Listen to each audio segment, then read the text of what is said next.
Muitos cristãos acreditam que o Novo Testamento é a palavra infalível de Deus, registrada por homens sob a inspiração do Espírito Santo.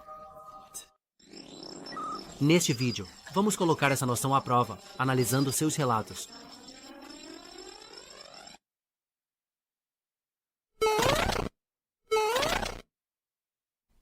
No Evangelho de Marcos, Jesus conta uma parábola sobre si mesmo, que aponta para sua morte dentro de uma vinha.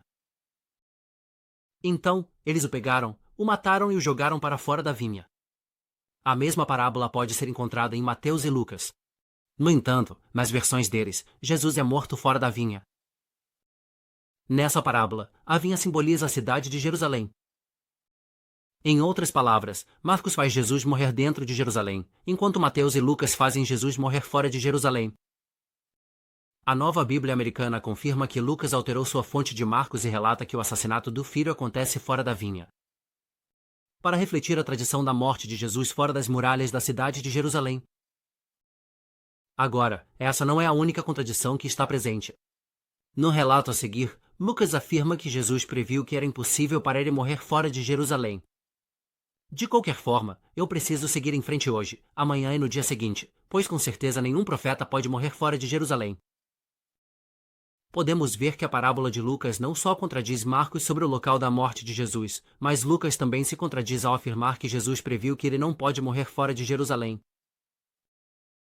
Os apologistas cristãos argumentam que a menção de Jerusalém é, na verdade, uma referência ao seu povo. Eles citam o versículo seguinte de Lucas como evidência. Jerusalém, Jerusalém, você que mata os profetas. Eles argumentam que uma cidade não mata pessoas. Na verdade, são as pessoas que matam pessoas.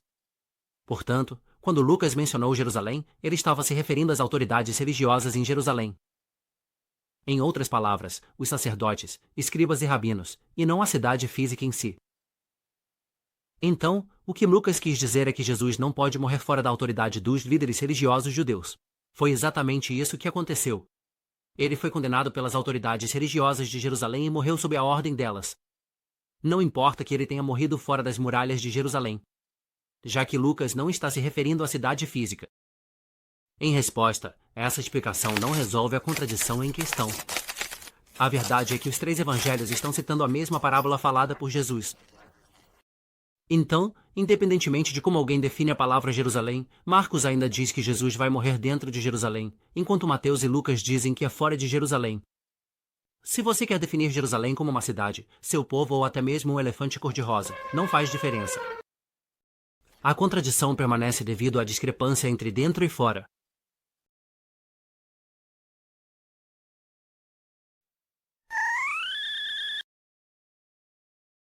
De acordo com os evangelhos de Mateus e Lucas, os discípulos prepararam a refeição da Páscoa e a comeram com Jesus. Essa é a famosa última ceia. Agora, o evangelho de João também indica que Jesus teve uma última refeição com seus discípulos.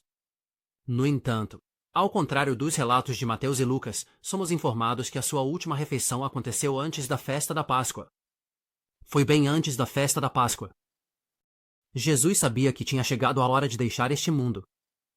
A refeição da noite estava em andamento. João continua afirmando que Jesus foi julgado no dia de preparação para a Páscoa. Agora, era o dia de preparação para a Páscoa. Eles gritaram: tirem-no, tirem-no, crucifiquem-no. Lembre-se que nos outros evangelhos, Jesus realmente comeu a refeição da Páscoa antes da sua prisão. O timing da história em João é diferente. Ele afirma que Jesus foi julgado antes da refeição da Páscoa ser consumida. Apologistas cristãos argumentam que, mesmo que a refeição da Páscoa tenha sido consumida em um dia específico, a verdadeira festa da Páscoa era tratada como se fosse um evento de 7 dias. Isso porque a festa dos pães asmos, um festival de 7 dias, se sobrepôs à Páscoa. Então, tecnicamente falando, enquanto a Páscoa e a festa dos pães asmos são duas festividades separadas, elas eram mencionadas como se fossem uma única entidade. Vemos isso demonstrado no Evangelho de Lucas. Por exemplo, agora, a festa dos pães asmos, chamada de Páscoa, estava se aproximando. Com base nisso, os apologistas cristãos argumentam que João não está em contradição com os outros evangelhos. Porque qualquer um dos 7 dias da festa dos pães asmos poderia ter sido chamado de Páscoa em resposta, enquanto é verdade que as pessoas podem ter estendido A celebração da Páscoa ao longo dos 7 dias da festa dos pães asmos. O cordeiro da Páscoa ainda tinha que ser sacrificado e preparado em um dia específico, o primeiro dos 7 dias, nos informa as Escrituras. Uma boa maneira de ilustrar isso é com o Natal. A celebração do Natal, comumente chamada de temporada festiva, vai além do dia 25 de dezembro. Pode se referir ao período que antecede o dia 25 de dezembro, quando as pessoas estão ocupadas comprando presentes para seus entes queridos. E pode até incluir as consequências do dia 25 de dezembro, como a véspera de Ano Novo. Todos esses dias diferentes ao longo do mês de dezembro estão sob o guarda-chuva da temporada festiva. Mesmo que, tecnicamente falando, o Natal seja um evento de um único dia. Agora, em relação à refeição de Natal, quando as pessoas falam sobre preparar o peru, isso só pode se referir a um dia específico, 25 de dezembro, e não aos dias e semanas que vêm antes ou depois disso. Mesmo que se possa comer peru em qualquer dia do ano, todo mundo entende que o peru de Natal tem um significado específico. Aplicando esse conceito à refeição da Páscoa, enquanto a celebração da Páscoa como um festival pode realmente durar 7 dias, a preparação do cordeiro só pode se referir a um dia específico, o primeiro dos 7 dias. Portanto, quando João afirmou que Jesus foi preso antes do dia de preparação do cordeiro da Páscoa, isso contradiz os outros evangelhos, que afirmam que Jesus comeu o cordeiro da Páscoa. Por que o autor do Evangelho de João mudou a narrativa? Nós recebemos uma pista. No dia seguinte, João viu Jesus vindo em sua direção e disse: "Olha, o Cordeiro de Deus, que tira o pecado do mundo." É importante notar que o Evangelho de João é o único que identifica Jesus como Cordeiro de Deus. Assim, Jesus é retratado como o Cordeiro da Páscoa, sacrificado no dia de preparação da Páscoa. Podemos ver que o autor estava disposto a alterar a história para fazer Jesus se adequar às suas crenças teológicas. Essa é uma das muitas razões pelas quais os estudiosos do Novo Testamento concluem que o Evangelho de João não é historicamente preciso. O professor Christian Tuckey tem a dizer isso. Em termos simplesmente de confiabilidade histórica ou autenticidade, parece impossível sustentar isso. Tanto João quanto os sinóticos, Mateus e Lucas, podem estar nos apresentando relatos igualmente autênticos da própria vida de Jesus. As diferenças entre os dois são profundas e abrangentes demais para que tal posição seja sustentável. O professor Richard Balcon conclui que João é um relato altamente interpretado da vida e ministério de Jesus. Todos os estudiosos, independentemente de sua opinião sobre o trabalho de redação dos evangelistas sinóticos e sobre a confiabilidade histórica do Evangelho de João, concordam que este último apresenta uma versão da história de Jesus muito mais interpretada e detalhada. 9, 8, 7, 6, 4. Você consegue. O Evangelho de Mateus descreve a visita de Maria Madalena ao túmulo de Jesus da seguinte forma: depois do sábado, ao amanhecer do primeiro dia da semana, Maria, Madalena e a outra Maria foram ver o túmulo. Houve um terremoto violento. Um anjo do Senhor desceu do céu, foi até o túmulo, rolou a pedra e sentou-se sobre ela. O anjo disse às mulheres: "Ele não está aqui." Então as mulheres saíram correndo do túmulo. De repente, Jesus os encontrou. "Saudações", ele disse. Em comparação, o Evangelho de João descreve a visita de Maria Madalena da seguinte forma: no início do primeiro dia da semana, enquanto ainda estava escuro, Maria Madalena foi ao túmulo e viu que a pedra tinha sido removida da entrada. Então ela correu até Simão Pedro e o outro discípulo e disse: "Levaram o Senhor do túmulo, e não sabemos onde o colocaram." A gente consegue ver isso. No Evangelho de Mateus, Maria Madalena é apresentada como tendo encontrado o túmulo vazio, e ao fugir, ela encontrou Jesus. No Evangelho de João, Maria Madalena também é apresentada como tendo encontrado o túmulo vazio. No entanto, depois que ela fugiu do túmulo, ela se encontrou com os discípulos e informou que não conseguiu encontrar Jesus. Agora, esses dois relatos da ressurreição são uma contradição. Se Maria Madalena encontrou Jesus no túmulo, como diz Mateus, então ela não poderia ter dito que ele estava desaparecido. Como João afirma, os apologistas cristãos respondem apontando que o Evangelho de João continua descrevendo uma segunda visita ao túmulo por Maria Madalena, na qual ela encontra Jesus. Agora, Maria estava do lado de fora do túmulo, chorando. Enquanto ela chorava, ela se inclinou para olhar dentro do túmulo e viu 2 anjos vestidos de branco. Eles perguntaram a ela: "Mulher, por que você está chorando?" "Levaram meu senhor", ela disse, "e eu não sei onde o colocaram." Ao ouvir isso, ela se virou e viu Jesus parado ali.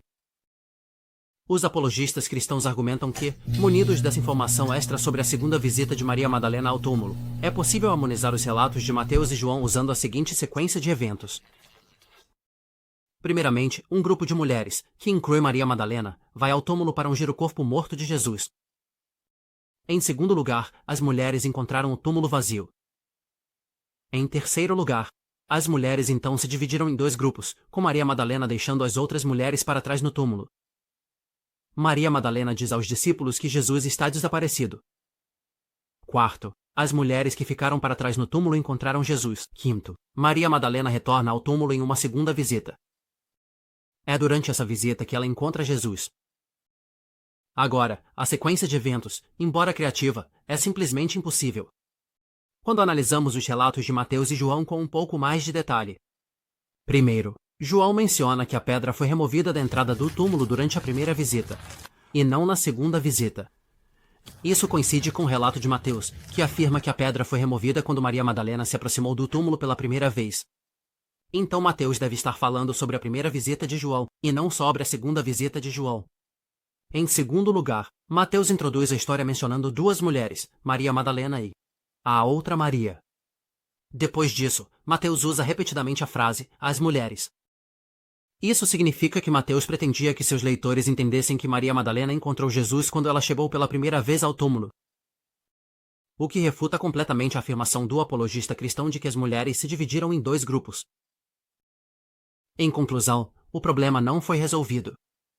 A afirmação de Mateus de que Maria Madalena encontrou Jesus quando chegou pela primeira vez ao túmulo contradiz completamente João, que afirma que ela disse aos discípulos que Jesus estava desaparecido durante sua primeira visita. Neste vídeo, vimos que o Novo Testamento contém contradições irreconciliáveis. Portanto, devemos encarar suas histórias pelo que elas são. Não são registros históricos infalíveis da vida e dos ensinamentos de Jesus, mas sim relatos humanos falhos. Note que todas as contradições que cobrimos estão relacionadas à narrativa da crucificação. Isso enfraquece as afirmações do Novo Testamento de que Jesus foi morto. Seus autores não são testemunhas oculares da crucificação, na verdade, são comentaristas posteriores que estão especulando sobre Jesus. Incrivelmente, o Alcorão afirma exatamente isso quando proclama: E eles não o mataram, nem o crucificaram, mas isso foi uma dúvida para eles. E de fato, aqueles que discordaram sobre isso estão em dúvida a respeito. Eles não têm conhecimento, exceto que seguem do pensamento. Podemos ver que as contradições do Novo Testamento provam que o Alcorão é verdadeiro. Aqueles que afirmam que Jesus foi morto estão em um estado de confusão. Para aprender a verdade sobre Jesus, por favor, baixe sua cópia gratuita do livro Jesus, Homem, Mensageiro, Messias, no link abaixo.